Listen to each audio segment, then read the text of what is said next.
अस्सलाम वालेकुम।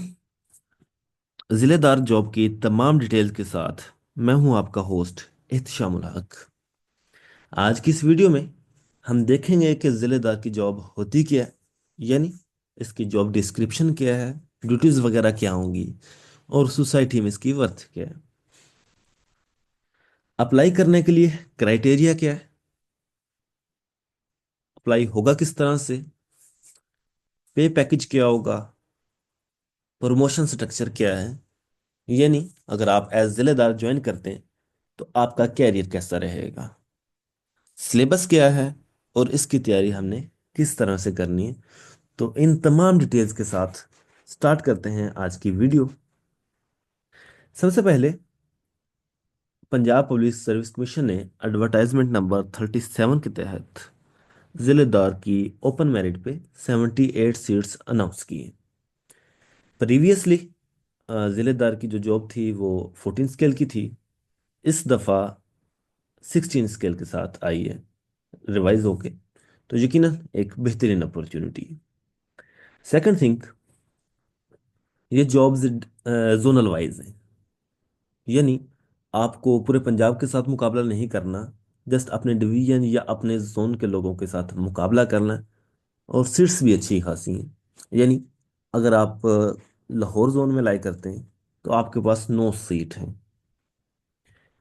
इनके जो जोन्स हैं वो केनाल सिस्टम के अकॉर्डिंग बने हुए हैं। तो कुछ जो डिस्ट्रिक्ट्स होंगे वो एक से ज़्यादा जोन्स में भी आ रहे होते हैं, तो वो एक से ज़्यादा केसेस पे भी अप्लाई कर सकेंगे। बाकी आप अपना डोमिसाइल डिस्ट्रिक्ट देख लेंगे, उसके अकॉर्डिंग जो आपका जोन बन रहा है, जो आपका केस नंबर बन रहा है, तो आप जस्ट उसी केस में अप्लाई करें। दूसरे केस में आप अप्लाई करेंगे तो बाद में इन एलिजिबल डिक्लेयर कर दिए जाएंगे। यानी अगर आप मुल्तान से हैं, विहाड़ी से हैं, लोधरा से हैं, खानेवाल या जंग से हैं, तो आपको मुल्तान जोन में अप्लाई करना है। इसी तरह अगर आप भावलपुर, भावनगर, हिमयर खां से हैं तो आप भावलपुर जोन में आएंगे।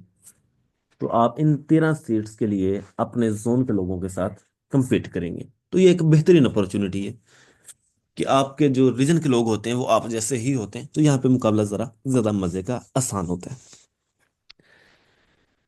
एलिजिबिलिटी क्राइटेरिया क्या है कि आपने ग्रेजुएशन की हो, simple BA, BSc, BS honour, यानी आपकी किसी भी फील्ड में, किसी भी सब्जेक्ट में अगर ग्रेजुएशन की डिग्री है तो आप इसके लिए एलिजिबल हैं। लेकिन ख्याल रहे कि अगर आप 5, 6, 7, 8 सेमेस्टर के स्टूडेंट हैं तो देन आप एलिजिबल नहीं होते। हाँ, अगर आपके पास एडीपी की डिग्री है, आपने ली हुई है, फिर आप एलिजिबल हैं।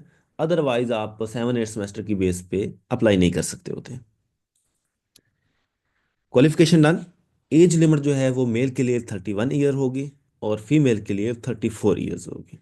यानी अगर आप पंजाब के शहरी हैं, आप मेल हैं, फीमेल हैं, ट्रांसजेंडर हैं, तो गिवन एज लिमिट में आप अप्लाई कर सकते हैं। जो आपकी प्लेस ऑफ पोस्टिंग होगी वो आपके जोन के अंदर ही होगी, यानी आप अपने डिस्ट्रिक्ट के अंदर, अपने एरिया के अंदर ही सर्व कर रहे होंगे। सिलेबस क्या होगा? सिलेबस वही जो जीके बेस्ड सिलेबस हमारा चल रहा होता है मोस्ट प्रोबेबली। जो आपके 10 सब्जेक्ट्स हैं, Pakistan affairs, current affairs, general science and ability, geography, इस्लामियात, कंप्यूटर साइंस वगैरह, तो इन्हीं 10 सब्जेक्ट्स पे आपका 100 मार्क्स का एमसीक्यू बेस्ड पेपर होगा। इससे मुतलिक हमारे सेशंस भी चल रहे होते हैं जिसमें हम आपको कंप्लीट तैयारी करवा रहे होते हैं, subject wise, topic wise. 7 to 8 days में आपका एक सब्जेक्ट कंप्लीट हो जाता है, देन फिर उसके टेस्ट सिस्टम होता है, तो आपके साथ साथ इवेल्यूएशन भी हो रही होती है। तो यानी अगर आप मुकम्मल तैयारी करना चाहते हैं तो आप इसके लिए हमारा सेशन भी ज्वाइन कर सकते हैं, जो ना सिर्फ आपको जिलेदार की तैयारी मुकम्मल करवाएगा, बल्कि जो अपकमिंग जॉब्स हैं लाइक एलटीए एट्सेट्रा, तो उनके लिए भी आपके लिए ये सेशन जो है वो काफ़ी होगा। हाँ, अगर आप अपने एंड पे भी तैयारी करना चाहते हैं तो भी आपके पास दो ऑप्शंस होते हैं। एक तो आप, सिलेबस तो आपको मिल गया, तमाम जॉब्स का सेम सिलेबस है, आप उसको सब्जेक्ट वाइज नेक्स्ट आप टॉपिक्स में ब्रेक डाउन करें। हर टॉपिक को डिफरेंट वेबसाइट से अगर आप तैयार करते हैं, 4, 5 वेबसाइट से अगर आप एक टॉपिक पढ़ते हैं, देन फिर उसका क्विज अटेम्प्ट करते हैं, तो ये आपके लिए एक बेहतरीन तैयारी का एक ऑप्शन होता है। अगर आप पास पेपर्स की तरफ जाते हैं तो सेकंड ऑप्शन आपका पास्ट पेपर्स का होता है, लेकिन उसमें आपने ख्याल करना होता है कि आपने जस्ट एमसीक्यूज नहीं करने, बल्कि उस एमसीक्यूज के जो टॉपिक बन रहा है, जो एक थीम है, वो कंप्लीट थीम कवर करना है। उसके लिए हमने पास्ट पेपर्स के तकरीबन 30 से ज़्यादा जो पेपर्स हैं वो सॉल्व करके अपलोड किए हुए हैं। तो उसके जो लिंक है वो भी मैं डिस्क्रिप्शन में डाल देता हूँ, तो वो आप लाजमी वहाँ से सुने। आपको आइडिया भी हो जाएगा कि पीपीएससी का करंट ट्रेंड क्या है। उसके अलावा पेपर्स आपने करने किस तरह से हैं, और अगर आप जस्ट वो भी कर लेते हैं तो इंशाल्लाह काफ़ी हद तक आपकी तैयारी हो जाएगी। तो ये थी जी जेलदार की डिटेल। अप्लाई करने के लिए आप पीपीएससी की वेबसाइट पे जाएंगे, पीपीएससी की वेबसाइट ओपन करते हैं, ऑनलाइन अप्लाई का आपके पास ऑप्शन आ जाता है, आप उसे ओपन करते हैं तो आपका जो ज़िला होगा उसके अकॉर्डिंग जो आपका केस नंबर बन रहा है, तो वो बार बार मैं केस नंबर का इसलिए जिक्र कर रहा हूँ कि अक्सर बच्चे गलत केस नंबर में अप्लाई कर देते हैं, जो फिर उनके लिए मुश्किलात का सबब बनता है। तो ऑनलाइन अप्लाई में जाके आप अपने रिलेटिव केस नंबर पे अप्लाई करेंगे।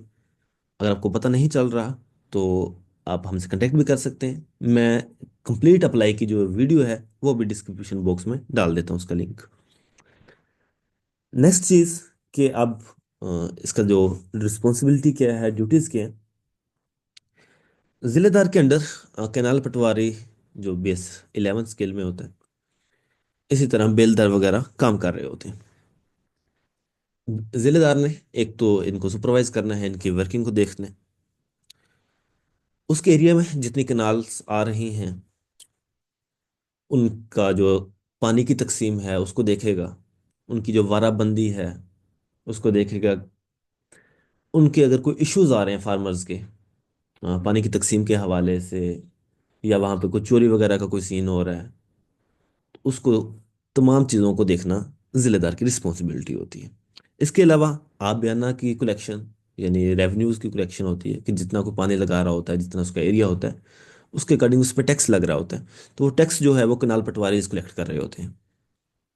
तो उन सब की ओवरऑल जो रिस्पॉन्सिबिलिटी है वो जिलेदार की होती है, यानी अपने एरिया के अंदर आने वाली कैनाल्स की सफाई सुथराई बेलदार के थ्रू, उसका रेवेन्यू कलेक्ट करना, उसके जितने भी मामलात हैं, जितने भी इश्यूज हैं, उन सबको सुपरवाइज करना जिलेदार की रिस्पॉन्सिबिलिटी होती है।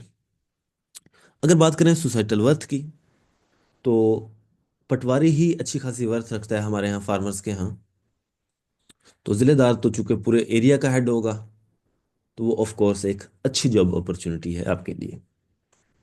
और मज़े की चीज़ कि इसमें प्रमोशन भी अच्छी हैं, यानी अ, आप 16 स्केल में डायरेक्टर जा रहे हैं, डिपार्टमेंटल टेस्ट के थ्रू आप 70 स्केल में डिप्टी कलेक्टर कनाल बन जाते हैं। देन फिर टाइम स्केल प्रमोशन है, या 5 साल के बाद आप ऑटोमेटिकली 18 स्केल में प्रमोट हो जाएंगे, कनाल कलेक्टर बन जाएंगे। देन फिर 12 ईयर्स ऑफ सर्विस के बाद आप बेस 19 में प्रमोट हो जाते हैं। एज कलेक्टर आप कनाल अपने जोन के हेड के तौर पे काम कर रहे होते हैं, अपने रीजन में एज हेड काम कर रहे होते हैं। तो एक मज़े की अपॉर्चुनिटी है कि टाइमली ऑटोमेटिकली प्रमोशन हो रही होती है। अगर बात करें पे की, तो जो 16 स्केल की नॉर्मल पे होती है अराउंड 60-70, तो वही आपकी पे होगी। इसमें कोई अलग से अलाउंसेस वगैरह नहीं है फिलहाल।